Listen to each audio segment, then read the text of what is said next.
మహోన్నతుడైన దేవునికి ముందుగా కృతజ్ఞతాస్తుతులు సమర్పిస్తున్నానండి. మా ప్రభు అయిన యేసుక్రీస్తు నామములో చేరవచ్చిన మీ అందరికీ నా హృదయపూర్వక వందనములు తెలియజేస్తున్నాను. దేవుడు మనల్ని ప్రేమించి మరొక ఆదివారాన్ని మనకి ఇచ్చినందుకు నేను ఎంతగానో స్తోత్రాలు చెల్లిస్తున్నాను. ఇక్కడ మనం చూసినట్లయితే ఈరోజు చిన్న అంశాన్ని ధ్యానిద్దాం. వెనుకకు జారుట, వెనుకకు మళ్ళుట అనే అంశాన్ని మనకు చూద్దాం. ప్రభు అయిన యేసుక్రీస్తుని తెలుసుకుని, తండ్రిని దేవుని తెలుసుకుని, పరలోకమును గూర్చి తెలుసుకుని, నిత్యజీవమును గూర్చి తెలుసుకుని మరలా వెనుకకు తిరిగి వెళ్ళిపోవడం అనేది మంచిది కానట్లుగా మనం చూస్తూ ఉన్నాం. కొరింథీయులు రాసిన మొదటి పత్రిక 10వ అధ్యాయము 12వ వచనంలో ఈ మాటలు ఉన్నాయి. తాను నిలుచున్నానని తలంచువాడు పడకుండా జాగ్రత్తగా చూచుకునుము. ప్రియమైన వారలారా, ఎంత చక్కటి మాటను మనము ధ్యానిస్తున్నాం. ఇక్కడ అంటున్నాడు, తాను నిలుచున్నానని తలంచువాడు పడకుండా జాగ్రత్తగా చూసుకున్నాము అంటున్నాడు. మనం కొనసాగుతూ ఉంటాం, నిలుచున్నాను అనుకుంటాం, దేవునిలో బాగా వెళుతున్నాం అనుకుంటున్నాం. కానీ అపవాది తన తంత్రముల చేత పడగొట్టే అవకాశం ఉంది. కాబట్టి నిలుచున్న వ్యక్తి కొనసాగించడానికి ప్రయత్నం చేయాలని ఉద్దేశం అండి, పౌలు గారి ఉద్దేశం.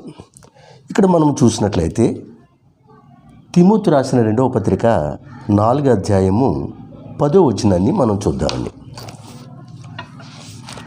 తిమోతి రాసిన 2వ పత్రిక 10వ అధ్యాయము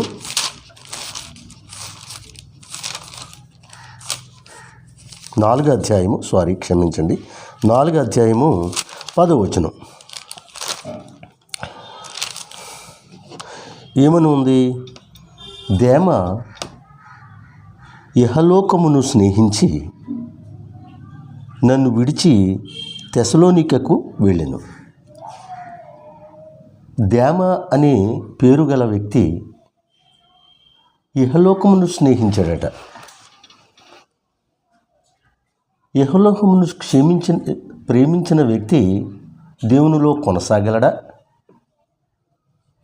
కొనసాగలేడు. పౌలు గారు చూసినట్లయితే పౌలు గారితో ప్రయాణం చేశారు. ఆయన శ్రమలు అనుభవిస్తున్నప్పుడు చూశాడు.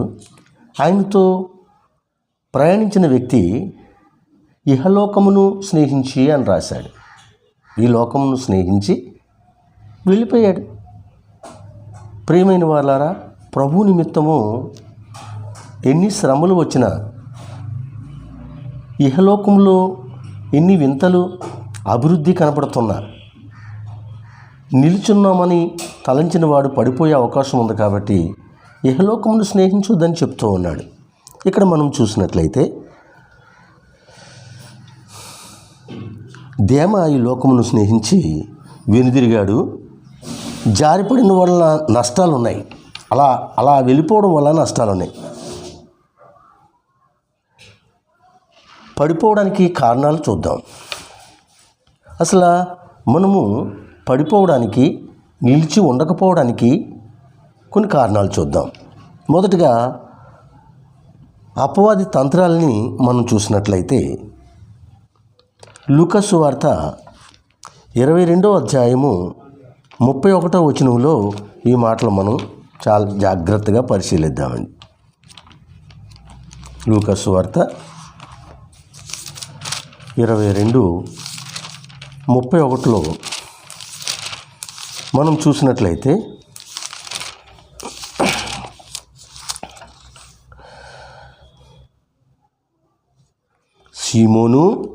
సీమోను, ఇదిగో సాతాను మిమ్మును పట్టి గోధుమ వలె జల్లించుటకు మిమ్మును కోరుకొనెను గాని నీ నమ్మిక తప్పిపోకుండానట్లు నేను నీ కొరకు వేడుకొంటిని.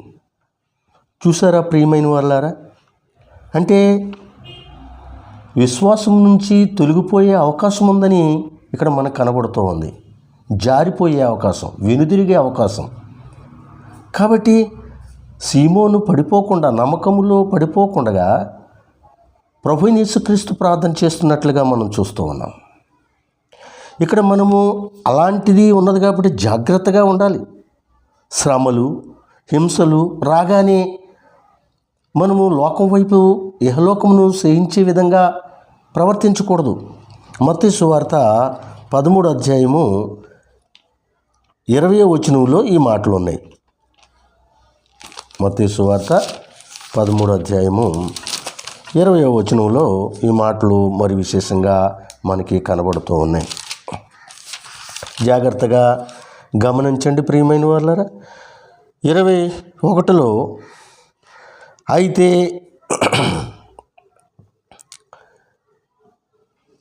29, 30 వచనాలు చూద్దామండి. మత్తయి 13:20, క్షమించండి 13:20.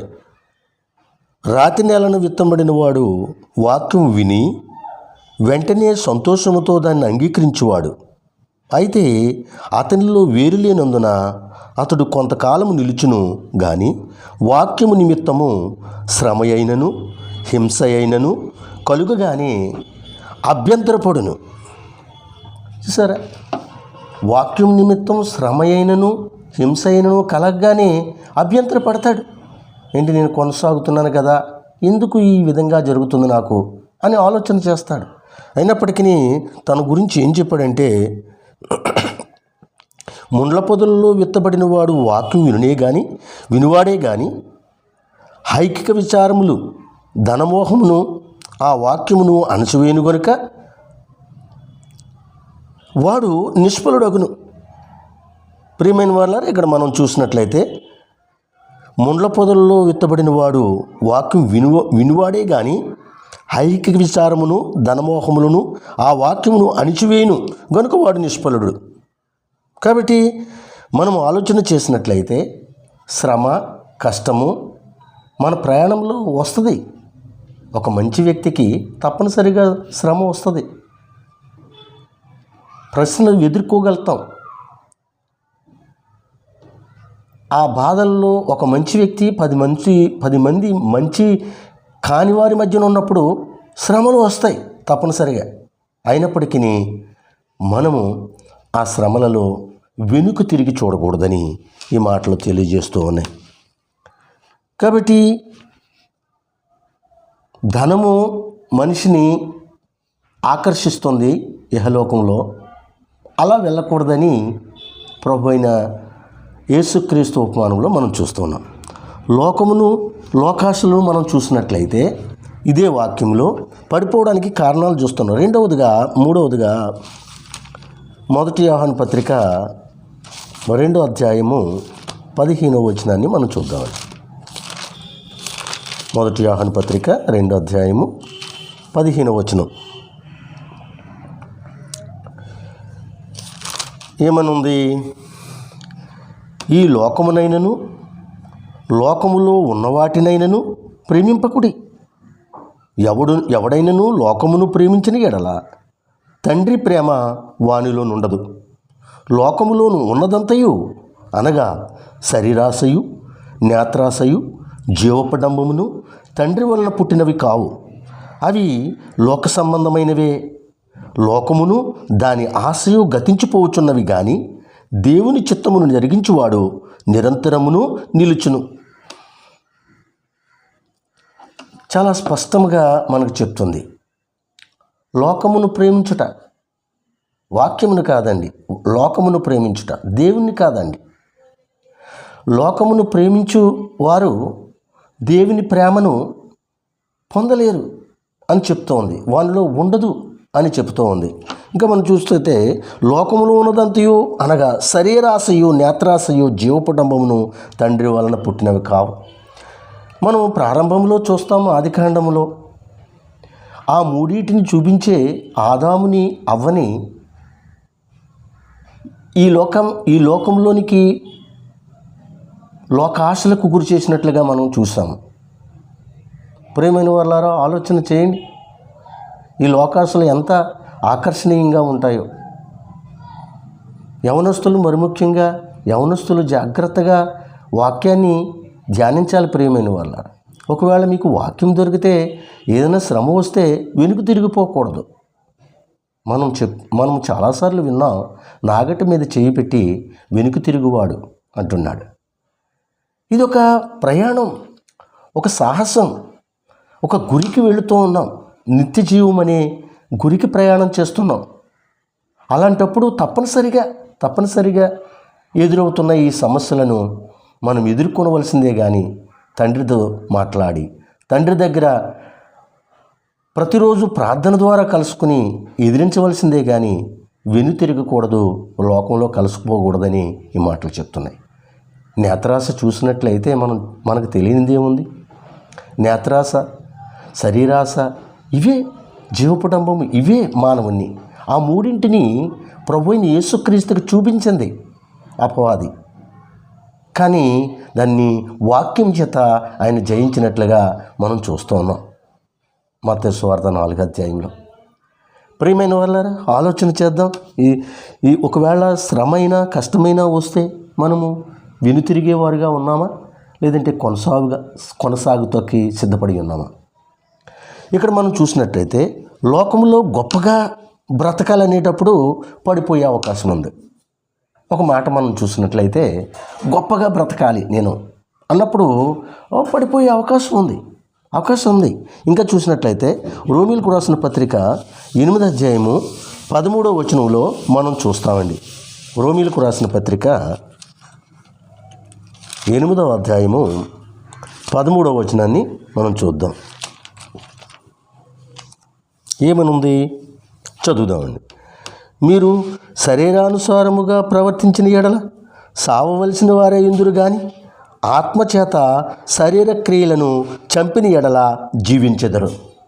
ఎంత గొప్ప మాట చూడండి ప్రియమైన వాళ్ళారా. మీరు శరీరానుసారముగా ప్రవర్తించిన ఎడల చావవలసిన వారే ఇందురు కానీ ఆత్మచేత శరీర క్రియలను చంపిన ఎడల జీవించెదరు. దేవుని ఆత్మచేత ఎందరూ నడిపింపబడుదురో వారందరూ దేవుని కుమారులయ్యుందురు. కాబట్టి గొప్పగా బ్రతుకుదాం అనుకున్నప్పుడు కూడా మనం పడిపోయే అవకాశం ఉంది. ఈ శరీరం చాలా ప్రమాదకరంగా మనల్ని ఈ లోక స్నేహానికి ప్రేరేపిస్తూ ఉంటుంది. ఇప్పుడు మనం చూద్దాం, ముందుకు వెళదాం. సాతాను నుండి మనము ఎలా వెనుకకి జారిన వారు పాత నిబంధనలో చాలామంది ఉన్నారు. పడిపోయిన వారు, నేను ప్రయాణించాలి, ఈ నిత్య జీవం కొరకు జీవించాలి అనుకున్న వ్యక్తులు కూడా కొంతమంది పడిపోయిన ప్రదేశం ఉన్నది, సందర్భాలు ఉన్నాయి. మనం చూసాం ఇందాక, దేమ ఇహలోకమును స్నేహించి వెళ్ళిపోయాడట. అలా అవకాశాలు ఉన్నాయి. భక్తులు కూడా వెళ్ళిపోయే అవకాశం ఉంది. కానీ మనము ప్రభువుని యేసుక్రీస్తు ద్వారా నిత్యజీవం ఉందన్న మనము ప్రయాణించవలసిన వారమై ఉన్నాం. ముందుకి ఎన్ని ఆటంకాలు వచ్చినా, ఎన్ని ఇబ్బందులు వచ్చినా తప్పనిసరిగా ఆయన భోజనం, బట్టలు ఇస్తానని, ఉండడానికి నివాసం ఇస్తానన్న వారు అంతకు మించి ధనవంతులుగా, లేదంటే ఆస్తిపరులుగా, లేకపోతే ఈ లోకంలో అధికారం చెలాయించేవారుగా ఉండాలన్నప్పుడు తప్పనిసరిగా వస్తాయి. పడిపోయే అవకాశం ఉంది. తిమోతి రాసిన మొదటి పత్రిక 1వ అధ్యాయము 20వ వచనాన్ని చూద్దామండి. తిమోతి రాసిన అపోస్తలుడైన పౌలు తిమోతికు రాసిన మొదటి పత్రిక 4వ అధ్యాయము, మొదటి పత్రిక 4వ అధ్యాయము 1వ అధ్యాయము 20వ వచనాన్ని చూద్దామండి. ఏమనుంది?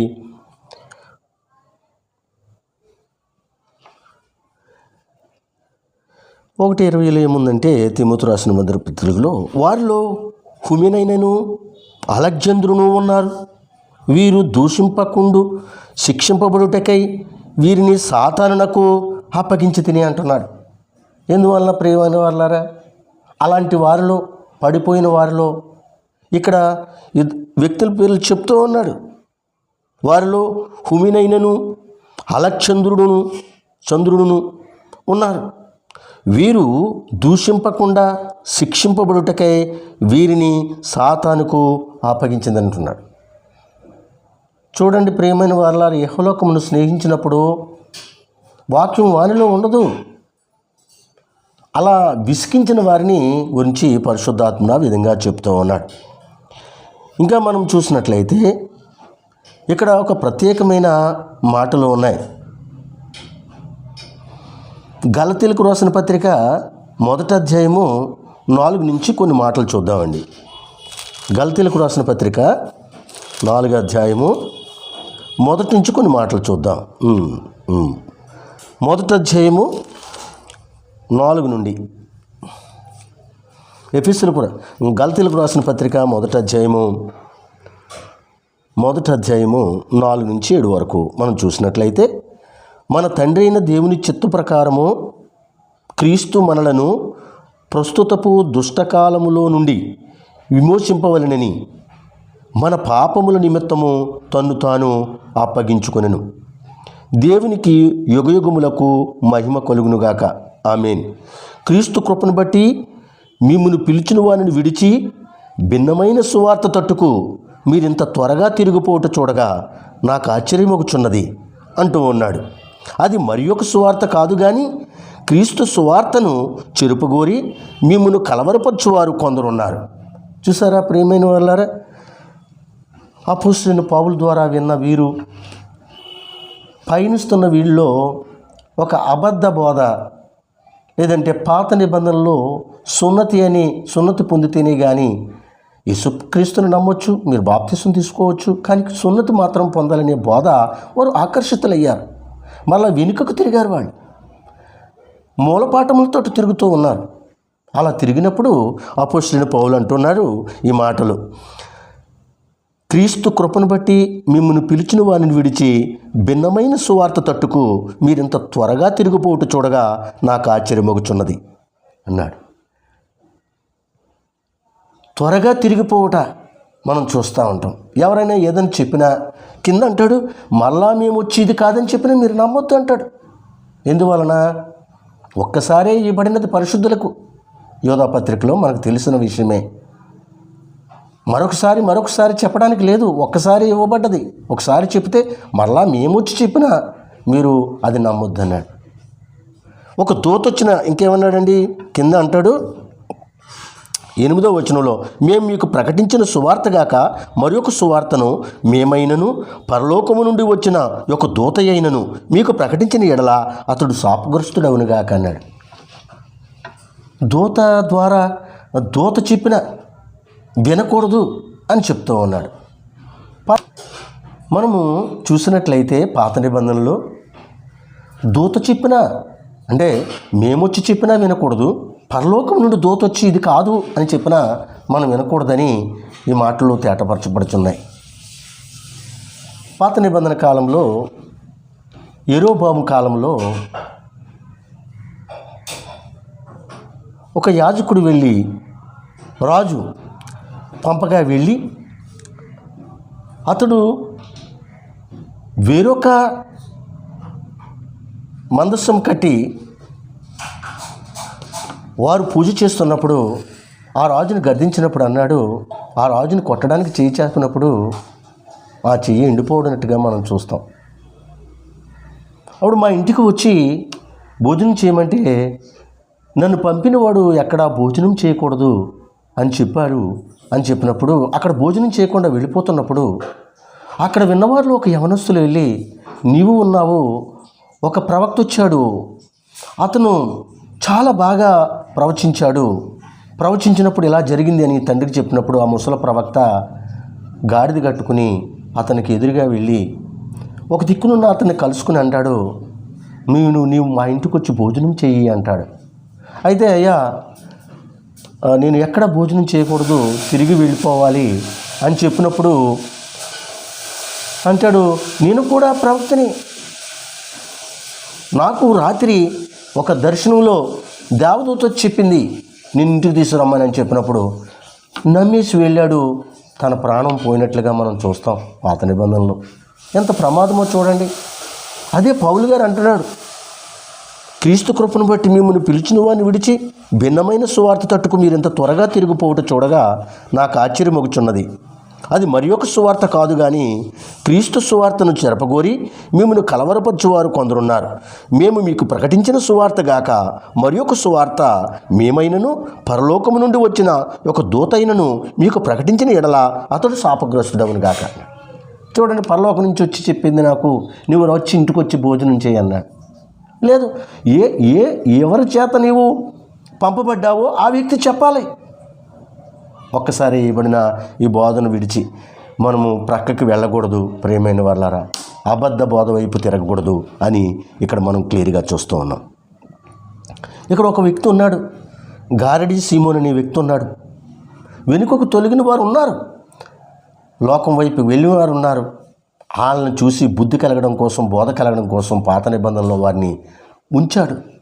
జాగ్రత్తగా మనం పడాలి. ఇప్పుడు బ్రతికి ఉన్న మనము దాన్ని జాగ్రత్తగా చూసుకోవాలి.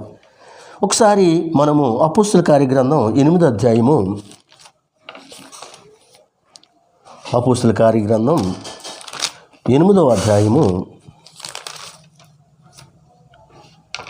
చూద్దాం. చూడండి ప్రియమైన వాళ్ళారా, 9 నుంచి మనం చూద్దాం. సీమోనను ఒక మనుష్యుడు లోగడ ఆ పట్టణంలో గారడీ చేయుచు తానెవడో ఒక గొప్పవాడినని చెప్పుకొనుచు సమరయ్య జనులను విభ్రాంతిపరచుచుండెను. కొద్దివాడు మొదలుకొని గొప్పవాని మట్టుకు అందరూ దేవుని మహాశక్తి అనబడిన వాడు ఇతడే అని చెప్పుకొనుచు అతన్ని లక్ష్యపెట్టిరి. అతడు బహుకాలము గారడీలు చేయుచు వారిని విభ్రాంతిపరిచినందున వారు అతన్ని లక్ష్యపెట్టిరి. అయితే ఫిలిప్పు దేవుని రాజ్యమును గూర్చియు యేసుక్రీస్తు నామమును గూర్చియు సువార్త ప్రకటించుచుండగా వారు అతన్ని నమ్మి పురుషులను స్త్రీలను బాప్తిసం పొందిరి. అప్పుడు సీమోను కూడా నమ్మి బాప్తిసము పొంది ఫిలిప్పును ఎడబాయకుండి సూచక క్రియలను గొప్ప అద్భుతములను జరుగుట చూచి విభ్రాంతి నొందెను. ఒక వ్యక్తి తనే మహాశక్తిగా గుర్తించిన వారు ఉన్నారు. నిజమైనది కానప్పుడు ఎవరైనా బోధిస్తున్నప్పుడు వారికి భయమే ఉంటుంది. అయ్యో, నేను నిజమైనది ప్రకటించట్లేదే అని తనకు తాను తెలుస్తుంది. అయినప్పటికీ ఈ లోకాశల కోసం తను అబద్ధము చెప్పొచ్చు. ఇక్కడ గారెలు చేస్తూ మహాశక్తి అనే అతనికి ఇది నిజం కాదని తెలుసు. అయినప్పటికీ అనేక మందిని నమ్మించాడు. కొంతకాలం తరువాత నిజమైనది ఏదో తెలుసుకున్నాడు. ఫిలిప్పు సువార్తికుడిగా ఉన్నాడు. ఆయన చెప్పిన బోధ వినుచున్నవారు బాప్తీసం తీసుకున్నప్పుడు నిజమే కదా, నేను చెప్తున్నది అబద్ధం అని తనకు తాను పశ్చాత్తాపడి ఉంటాడు. వెంటనే అతను కూడా బాప్తీసం తీసుకున్నట్లుగా మనం చూస్తూ ఉన్నాం. ప్రియమైన వాళ్ళారా, ఆలోచన చేయండి. ఇక్కడ తను తెలుసుకోగలిగాడు, వెనుక తిరిగి చూశాడు. ఈ లోకం వైపు కాకుండా దేవుని వాక్యం వైపు అతను చూడడం జరిగింది. దేవుని వాక్యం తన దగ్గరకు వచ్చినప్పుడు యాక్సెప్ట్ చేశాడు. తను మోసగాడైనప్పటికీ, మోసం చేస్తున్నప్పటికీ జనాలను మోసం చేయడం అంటే ఏదో చేయట్లేదు, అద్భుతాలు ఉన్నాయి నా దగ్గర అని తను ఇష్టం వచ్చినట్టు గారడీ చేస్తున్నాడు. అదే దేవుని శక్తి అనుకున్నారు. ఆ ప్రజలే మళ్ళా నిజమైన శక్తిని కూడా తెలుసుకోగలిగారు. ఈ రోజున మనం కూడా తెలుసుకోవలసిన వారమై ఉన్నాం. ఈ లోకంలో ఏది నిజము ఏది అబద్ధము అనేది విచక్షణ జ్ఞానము కలిగి జీవించడానికి మనకి విచక్షణ జ్ఞానం ఇచ్చాడు. ఏది మంచిదో ఏది చెడ్డదో మంచిని చేసుకుంటూ ముందుకు వెళ్ళాలి. అప్పుడు శ్రమలు వస్తాయి, అయినప్పటికీ విడిచిపెట్టకూడదు అని ఈ వాక్యభావం. మనము యూదాను చూద్దాం. మత్తయి సువార్త 26వ అధ్యాయము ఒకసారి చూద్దాం. మత్తయి సువార్త 26:14 నుండి 26వ అధ్యాయము 14వ వచనంలో ఈ మాటలు ఉన్నాయి. విశేషంగా మనకి కనబడుతూ ఉన్నాయి. 26:14 అప్పుడు 12 ఇస్కరియోతు యూదా ప్రధాన యాజకుల యొద్దకు వెళ్ళి, నేను ఆయనను మీకు అప్పగించిన యెడల నాకేమి ఇత్తురని వారిని అడిగాను. అందుకు వారు 30 వెండి నాణెములు తూచి వానికి ఇచ్చిరి. వాడప్పటి నుండి ఆయనను అప్పగించుటకు తగిన సమయమును కనిపెట్టుచుండెను. చూసారా ప్రియమైన వారులారా, యేసుతోటే ఉన్నారు. యేసే నిత్యజీవము గలవారని తెలుసుకున్నాడు. తెలుసుకుని అద్భుతాలు మహత్కార్యాలు 12 మంది ఎలా చూశారో ఆయన చూశారు. ఆ ధోని దగ్గర తుఫాను వచ్చినప్పుడు ఎలా ఆపితే ఎవరు మాట్లాడితే ఆ మాటలన్నీ విన్నాడు. ఒక కుష్ఠరోగి బాగుపడినప్పుడు విన్నాడు. చనిపోయిన వాడిని లేపినప్పుడు చూశాడు. ఒక గుడ్డివాడికి కళ్ళు ఇచ్చినప్పుడు చూశాడు. అయినప్పటికీ అతనిలో ఈ లోకాశ లోక స్నేహము పోలేదండి. అలా అని డబ్బు సంచి ఆయనకి ఇచ్చినట్లుగా గ్రంథం చెప్తూ ఉంది. అప్పుడప్పుడు దాంట్లోంచి దొంగిలించినట్లుగా కూడా చెప్తూ ఉంది. అంటే ఇహలోక స్నేహాన్ని తను విడిచిపెట్టలేదు, ప్రభుతోటే ఉంటున్నాడు. ఈ రోజున మనము ప్రభువులో కొనసాగుతున్నాం అనుకున్నప్పుడు పడిపోయే అవకాశం ఉన్నదని మొదటగా చదువుకున్నాం కదా. అలా పడిపోతే నిత్య జీవాన్ని కోల్పోతామేమో ఆలోచన చేయాలి. ప్రభు అయిన యేసుక్రీస్తు కూడా ఉండి కూడా అతడు ఏదో వస్తుందని ఆలోచించాడు, ఏదో పదవి వస్తుంది అనుకున్నాడు. ఏ పదవి లేదు. ఆయన సిలువను మరణించడానికి సిద్ధపడుతున్నప్పుడు అదైనా దొరుకుతుంది అనుకున్నాడా ఏంటో తెలీదు. ఆయనను అమ్మివేసి ఆ నాణ్యాన్ని పట్టుకున్నట్టుగా మనం చూస్తూ ఉన్నాం. ఆయన అప్పగించడానికి చూస్తున్నట్లుగా చూస్తూ ఉన్నాం. ఈ లోకాన్ని స్నేహించే కదా అతను అలా చేస్తూ ఉన్నాడు. ఏమి ప్రయోజనం ఉంది యోధాకి? ఒకసారి కూర్చున్నప్పుడు మీలో ఒకరు నన్ను అప్పగిస్తారు అన్నప్పుడు ఆలోచన చేయాలి కదా. అందరూ అంటున్నారు, నేనా ప్రభువా అంటున్నారు. ఈయన ఏమనాలి? నేనే ప్రభువా, నిన్ను అప్పగిస్తానికి చింతపడిన వాడిని అనాలి. అవకాశం ఇచ్చినప్పుడు కూడా అతను సద్వినియోగం చేసుకోలేదు. నేనే ప్రభువా అనవలసిన వ్యక్తి నేనా ప్రభువా అన్నాడు. చూసారా, హృదయంలో ఒక మాటను ఉంచుకున్నాడు. అప్పగించాలనేది తన హృదయంలో ఉంది. పైకి మాట్లాడుతున్నప్పుడు నీవే అనిపించుకున్నాడు. అవకాశం ఇచ్చినా సద్వినియోగం చేసుకోలేకపోయాడు. ఆయన గురించి మనం తెలుసు, ఎలా చనిపోయాడో తెలుసు, ఎలా అందరిలో నిత్యజీవాన్ని ఎలా కోల్పోయాడో మనం చూసాము గ్రంథంలో. ఇక్కడ మనం చూద్దాం మరొక వ్యక్తి, లోతు భార్య. శ్రమ ఎవరికైనా వచ్చినప్పుడు పరిశుద్ధ బైబిల్ గ్రంథం ఏమంటుందంటే, ముందుకు వెళ్ళిపోండి, ఈ లోకాన్ని లోకవాసుల వైపు చూడకండి, ముందు మీ ప్రాణాన్ని రక్షించుకోండి, తర్వాత అన్నీ వస్తాయి, బ్రతుకుంటే ఏదైనా మళ్ళా తిరిగి సంపాదించుకోవచ్చు అనే కోణంలో ఆయన వెళ్ళిపోమన్నప్పుడు వెళ్ళలేదు. ప్రియమైన వాళ్ళారా, ఆదికాండము 19వ అధ్యాయము 26వ వచనంలో ఈ మాటలు చాలా విశేషంగా కనబడుతూ ఉన్నాయి. ఆదికాండము 19వ అధ్యాయము 26వ వచనంలో ఈ మాటలు ఎంత విశేషంగా కనబడుతున్నాయో చూడండి. 19:26లో, అయితే లోతు భార్య అతని వెనుక నుండి తిరిగి చూచి ఉప్పు స్తంభమాయనని స్పష్టంగా ఉంది. చెప్పింది ఏంటి, చేస్తున్నది ఏంటి? ఏమో మహాతల్లి ఏమి వెనకాల విడిచిపెట్టి వచ్చిందో. వెళ్ళిపోమన్నప్పుడు ప్రాణం దక్కించుకోవడానికే చూడాలి. రక్షణ భాగ్యం మనకు దొరికినప్పుడు దానిలో కొనసాగుతూ ముందుకు వెళ్ళాలి తప్ప మళ్ళా తిరిగి చూడకూడదని ఈ మాటలు మనకు తెలియజేస్తున్నాయి. ఆమె ఏమి కోల్పోయిందో మీకు తెలుసు ప్రియమైన వాళ్ళారా. ఒక వ్యక్తి ప్రమాద స్థితిలో ఉన్నప్పుడు, ఆ ప్రాంతం అగ్ని చేత కాల్చబడుతుందని తెలియజేసినప్పుడు అవి వినిన నీవు మళ్ళా తిరిగి చూడకూడదు. ఆ క్షేమకరంగా వెళ్తే దేవుని చిత్తం నీ ఎడలు ఏం జరుగుతుందో కనిపెట్టకుండగానే ఆమె వెనుదిరిగి చూసి ఉప్పు స్తంభమాయనట్లుగా మనం చూస్తూ ఉన్నాం. ఇలాంటి వారు పాత నిబంధనలో చాలామంది ఉన్నారు. ఇక్కడ చూద్దాం. పడిపోక ఉండడానికి కొన్ని హెచ్చరికలు కూడా పరిశుద్ధ బైబిల్ గ్రంథం మనకిచ్చింది. అది ఆలోచన చేద్దాం. పడిపోకుండా ఉండడానికి కొన్ని హెచ్చరికలు ఉన్నాయి. చూద్దాం. తిమోతి రాసిన మొదటి పత్రిక 4వ అధ్యాయము మొదటి నుంచి కొన్ని మాటలు చూద్దామండి.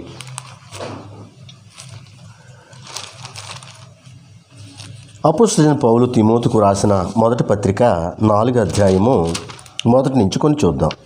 అయితే కడవరి దినములలో కొందరు అబద్ధికుల వేషధారణ వలన మోసపరుచు ఆత్మల యందును దయ్యముల బోధ యందును లక్ష్యముంచి విశ్వాస భ్రష్టులగుదరని ఆత్మ తేటగా చెప్పుచున్నాడు. చూడండి ఎలా చెప్తున్నదో. అలా చెప్తున్నప్పుడు హెచ్చరిక మన దగ్గరికి వస్తుంది. ఆ అబద్ధికులు వాత వేయబడిన మనస్సాక్షి గలవారే. అంటే వాత అంటే చెప్తూ ఉంటుంది మనస్సాక్షి, అది చేసేది తప్పని దానికి ఒక వాత వేసి ఆఫ్ చేస్తాడండి. నేను ఎదగాలి ఈ లోకాన్ని స్నేహించి అనే ఉద్దేశంతో దానికి వాత వేసి ఆఫ్ చేస్తాడండి. ఆఫ్ చేసి ఏం చేస్తాడంటే ముందుకు కొనసాగుతాడు అన్యాయంలో, అబద్ధంలో. తనకు తెలుసు, తన మనస్సాక్షి గద్దిస్తూ ఉంటుంది, అయినా సరే వినడండి. ఇక్కడ చూద్దాం, చూడండి ఏమంటున్నాడు. 3వ వచనం, ఆ అబద్ధికులు వాత వేయబడిన మనస్సాక్షి గలవారి వివాహమును నిషేధించుచు సత్యం విషయమై అనుభవ జ్ఞానము గల విశ్వాసులు కృతజ్ఞతాస్తుతులు చెల్లించి పుచ్చుకుని నిమిత్తము దేవుడు సృజించిన ఆహార వస్తువులను కొన్నిటిని తినుట మానవలనని చెప్చుందరు. ప్రియమైన వాళ్ళారా, అబద్ధము నిజము. ఓ దిక్కునంటాడు, నేను వెళ్ళిపోయిన తర్వాత తోడేళ్ళంటి మనస్తత్వం గల వారు మిమ్మల్ని దగ్గరికి వస్తారు, జాగ్రత్తగా ఉండండి. వాళ్ళు చెప్పే మాటల్లో మంచిది చెడ్డేది గమనించండి అని అపోస్తలుడైన పౌలు మనకు హెచ్చరికలు చేస్తూ ఉన్నాడు. ఇక్కడ ఆ హెచ్చరికను మనం తీసుకోవాలి. కడవరి దినాలు అపోస్తల కార్యగ్రంథం ఆయన మొదటి అధ్యాయంలో ఆరోహణమైన దాని నుంచి మరలా తిరిగి వచ్చి దినముల వరకు ఈ కడవరి దినముల్లో మనం ఉన్నట్లుగా మనం చూస్తూ ఆలోచన చేయాలి. ఇక్కడ చూద్దాం. అంటే పేతురు రాసిన 2వ పత్రిక 2వ అధ్యాయము 20వ వచనాన్ని మనం గమనిద్దాం. పేతురు రాసిన 2వ పత్రిక 2వ అధ్యాయము 20వ వచనం.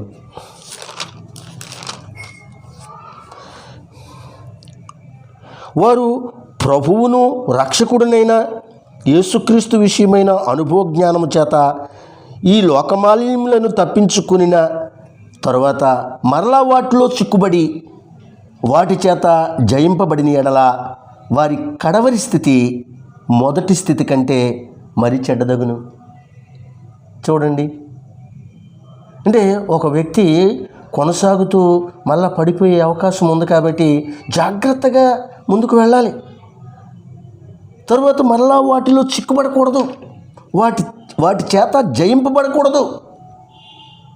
చాలా సులభంగా సిక్కులు పెట్టేది అవకాశం ఉంది, కానీ జయింపబడకూడదు. ప్రియమైన వాళ్ళారా, ఇక్కడ మనం చూసినట్లయితే వారు నీతి మార్గమును అనుభవపూర్వకముగా తెలుసుకొని, చూడండి ఎంత మంచి మాట, నీతి మార్గమును అనుభవపూర్వకముగా తెలుసుకొని తమకు అప్పగింపబడిన పరిశుద్ధమైన ఆజ్ఞ నుండి తొలగిపోవుట కంటే ఆ మార్గము అనుభవపూర్వకముగా తెలియక ఉండుటే వారికి మేలు అంటున్నాడు. దాన్ని చాలా ప్రస్ఫుటంగా మీరు ఆలోచన చేయాలి.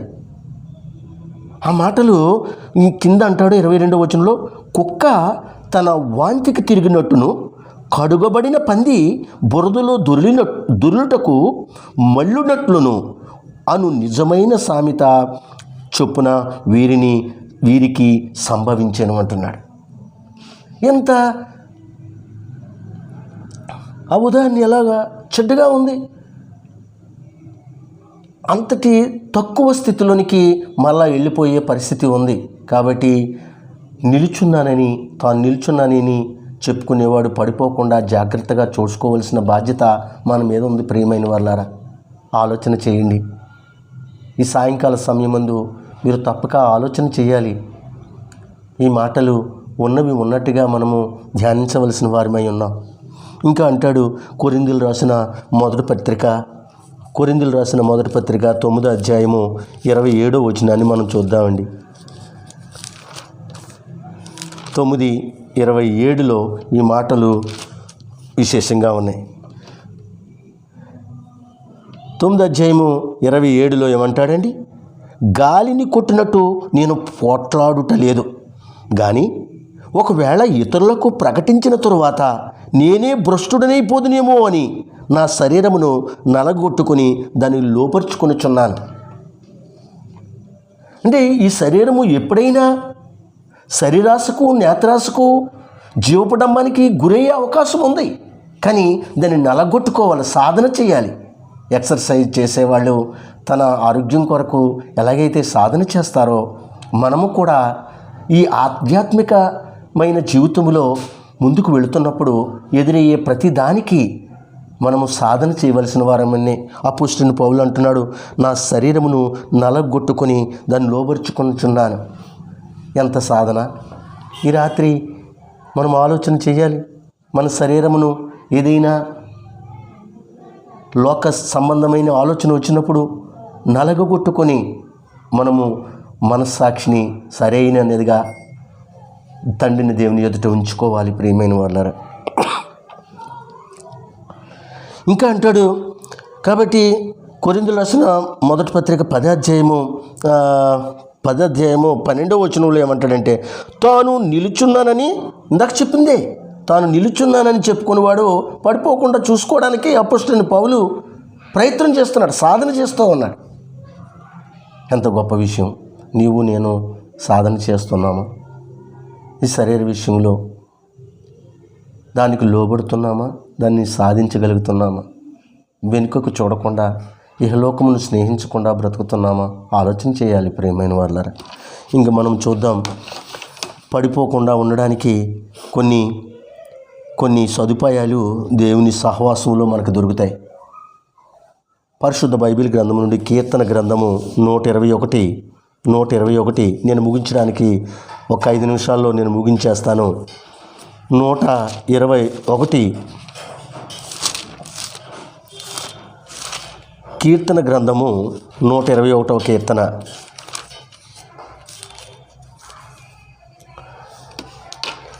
మొదటి నుంచి మనం చూసినట్లయితే, కొండల తట్టు నా కన్నులు ఎత్తుచున్నాను, నాకు సహాయం ఎక్కడుండి వచ్చును?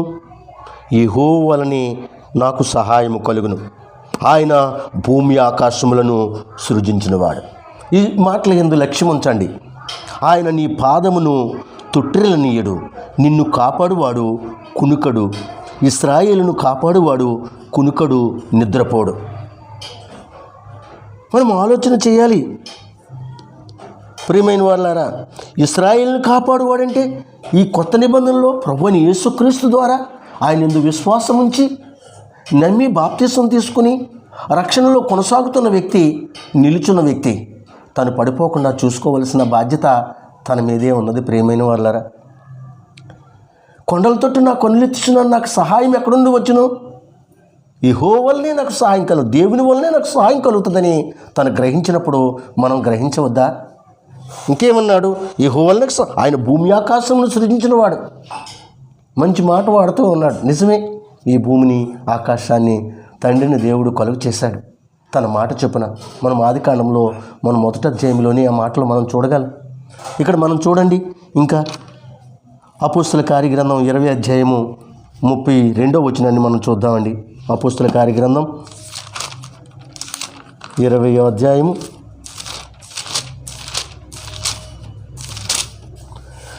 32వ వచనంలో ఈ మాటలు ఉన్నాయి. ఇప్పుడు దేవునికిని ఆయన కృపావాక్యమునకును మిమ్మును అప్పగించుచున్నాను. ఆయన కృప కూడా మనం వెంటాడుతూ ఉంది. అప్పుడు ఆ సదుపాయాన్ని మనం ఉపయోగించుకోవాలి. ఆయన మీకు క్షేమాభివృద్ధి కలుగు చేయుటకును పరిశుద్ధపరచబడిన అందరిలో స్వాస్థ్యం అనుగ్రహించుటకును శక్తిమంతుడు.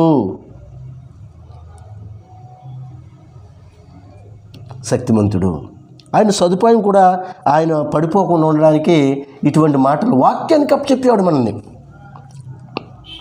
ఆలోచన చేయాలి. ఇప్పుడు దేవునికిని ఆయన కృపావాక్యమునకును మిమ్మును అప్పగించుచున్నాను, ఆయన మీకు క్షమాభివృద్ధి కలుగు చేయుటకును పరిశుద్ధపరచిన వారందరిలో స్వాస్థ్యం అనుగ్రహించుటకును శక్తిమంతుడు. ఏ స్వాస్థ్యం కొరకు చూస్తూ ఉన్నాం? ఇహలోకమైన స్వాస్థ్యం ఉంది, తల్లిదండ్రుల ద్వారా వచ్చే స్వాస్థ్యము. అది పూర్తిగా మనకు దక్కేది కాదు, దక్కిన కొంతకాలమే. కానీ శాశ్వతమైన స్వాస్థ్యం అనేది మనకి తండ్రిని దేవుడు ప్రభువైన యేసుక్రీస్తు ద్వారా ఏర్పాటు చేసినది. దాని కొరకే ఎదురు చూస్తున్నాం. మన ముందున్నవారు విశ్వాసం గలవారు, భక్తులు అలాగే దాన్నే వెంబడించారు. విశ్వాసములకు తండ్రి అబ్రహాం చూస్తాం. ఏది చూశాడు? తన కుమారుని నిమిత్తం అంటాడు, ఆయన మృతులను సైతము తిరిగి లేపగల శక్తివంతుడని ఎంచాడండి. ఇంకా తెలియందే కూడా యేసుక్రీస్తుని గూర్చి ముందుగానే ఆయన ఆలోచన చేశాడు. మృతులను సైతం లేపగల శక్తివంతుడని ఎంచి తన ఏకకుమారుని పొందినట్లుగా భావించేటట్టండి వేసేయడానికి సిద్ధపడ్డాడు. నరబలి కోరడు తండ్రిని దేవుడు. ఆయన పరీక్ష కొరకు అలా జరిగింది. ఆలోచన చేయండి, ఆయన ఎంత విశ్వాసం కలిగి ఉన్నాడు. నా కుమారుని మరలా పొందుతాను పునరుత్థానంలో అనే ఉద్దేశం ఆయనకి రావడం ఎంత విశ్వాసము. నిరీక్షింపబడు వాటి యొక్క నిజ స్వరూపము కదా. మనము నిలుచున్నామని తలంచువాడు పడిపోకుండా చూసుకోవాలని ఈ మాటలు కృపావరములో మనకి వాక్యం ఇచ్చాడు. వాక్యానుసారంగా ముందుకు వెళ్ళాలి. ఎఫెసీయులకు రాసిన పత్రిక 6వ అధ్యాయము 10 నుంచి మనం చూద్దాం. ఎఫెసీయులకు రాసిన పత్రిక 6వ అధ్యాయము 10వ వచనం నుండి మనం చూద్దాం.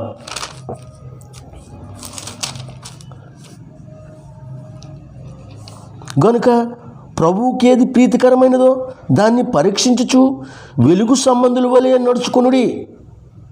ఇంతవరకు హెచ్చరికలు వచ్చినాయి, మనము వెలుగు సంబంధులుగా నడుచుకోవాలని చెప్తూ ఉంది. చూడండి, నిష్ఫలమైన అంధకార క్రియలలో పాలివారై ఉండక వాటిని ఖండించుడి. ఎలయనగా అట్టి క్రియలు చేయువారు రహస్యమందు జరిగించు పనులను గూర్చి మాట్లాడుటి అయినను అవమానకరమై ఉన్నది. కాబట్టి ఆలోచన చేయండి. నిష్ఫలమైన అంధకార క్రియల్లో పాలువారై ఉండక, పాలువారై ఉంటే ఏం జరుగుతుంది అంటే మనం ఈ లోకాన్ని స్నేహించినట్టు కదా ప్రియమైన వాళ్ళారా. అలా పాలువారమై ఉండకూడదు. అంధకార సంబంధమైన క్రియలు ఈ లోకంలో ఎన్నో ఉన్నాయి, వాటి నుండి తప్పించబడాలి. మన గురి నిత్య జీవం. అటువంటప్పుడు వీటన్నిటిని ఎదుర్కొని మనం వెనుక తిరిగి తట్టు చూడకూడదని మనకి ఈ సదుపాయాన్ని దేవుడు ఏర్పాటు చేశాడు. హెబ్రీయులకు రాసిన పత్రిక 10వ అధ్యాయము, నేను ముగించడానికి సిద్ధంగా ఉన్నాను. హెబ్రీయులకు రాసిన పత్రిక 10వ అధ్యాయము 25వ వచనాన్ని చూద్దామండి. 10:25 ఏమన్నాడండి? కొందరు మానుకొనుచున్నట్లుగా సమాజముగా కూడుట మానక ఒకనినొకడు హెచ్చరించుచు అనుదినము ఆ దినము సమీపించుట మీరు చూచిన కొలది మరి ఎక్కువగా అలాగూ చేయొచ్చు. ప్రేమ చూపుటకును సత్కార్యములు చేయుటకును ఒకనినొకడు పురుకొల్పవలెనని ఆలోచింతుము. కొందరు మానుకుంటున్నట్లుగా సమాజముగా కూడుట మానకంటున్నాడు. ఎన్నిసార్లు మన జీవితంలో ఆ కూడికకు, ఆదివారము ఆరాధనకు మిస్ అయిన వారు ఉన్నాం. అలా అవ్వకూడదు ప్రియమైన వాళ్ళారా. 52 వారాలు ముందుగా క్రమశిక్షణగా సమయానికి వెళ్ళవలసిన వారమై ఉన్నాం. మానకూడదు. అందులో తండ్రిని దేవుని కలుసుకోవడం పోతుంది మానేస్తే. ఆత్మ సంబంధమైన పాటలు, మొట్టమొదటిగా ప్రార్థనలో మహోన్నతుడైన దేవుణ్ణి మనం విడిచిపెట్టిన వారుగా ఉంటాం. రెండవది ఆత్మ సంబంధమైన పాటలు అవి స్తుతి యాగముగా చూపించాడు దేవుడు పరిశుద్ధ గ్రంథంలో. అది కోల్పోతాం. దేవుని హెచ్చరికలు మనం ఎలా క్రమపరచబడాలో ఉన్నాయి, అవి చెప్తారు, అవి పోతున్నాయి. ప్రభురాత్రి భోజనము, ఆయన మరణమును గూర్చి మనము ప్రచురం చేస్తాము. జాగ్రత్త కలిగి అవి అలాగే మనకు కలిగిన దాంట్లో నుంచి సమృద్ధిగా ఇవ్వడం కోల్పోతాం. మాత్రము నేను ఒకటే చెప్పాను, బెడ్ మీద ఉంటే నేను ఆ సమయానికి రానని చెప్పాను. ఎప్పుడు ఈ 13 సంవత్సరాల్లో బెడ్ మీద నన్ను ఉంచలేదు ప్రియమైన వాళ్ళ. ఆలోచన చేయండి. ఇక్కడ అంటున్నాడు సమాజముగా కూడుట మానకంటున్నాడు. ఇంకా మనం చూసినట్లయితే 13వ అధ్యాయము 5-6 వచనాలు చూసుకుని ముగించుకుందాం. ధనాపేక్ష లేని వారై మీకు కలిగిన వాటితో తృప్తి పొంది యుందుడి. నిన్ను ఏమాత్రమును విడువను, నిన్ను ఎడబాయను అని ఆయనయే చెప్పాను కదా. కాబట్టి ప్రభువు నాకు సహాయుడు, నేను భయపడను, నరమాతుడు నాకేమి చేయగలడు అని మంచి ధైర్యంతో చెప్పగలవారమై ఉన్నాం. ఎంత ధైర్యమైన మాటలు చూడండి. ఇది వివరించడానికి చాలా టైం పడుతుంది. ఇంకా చూసినట్లయితే ఒకసారి మళ్ళా చదువుదాం చూడండి. ధనాపేక్ష లేని వారై, అంటే ధనాపేక్ష ఉంటే ఏంటి? పడిపోయే అవకాశం ఉంది, వెనుతిరిగే అవకాశం ఉంది, జారిపోయే అవకాశం ఉంది. దాని గురించి చెప్తున్నాడు.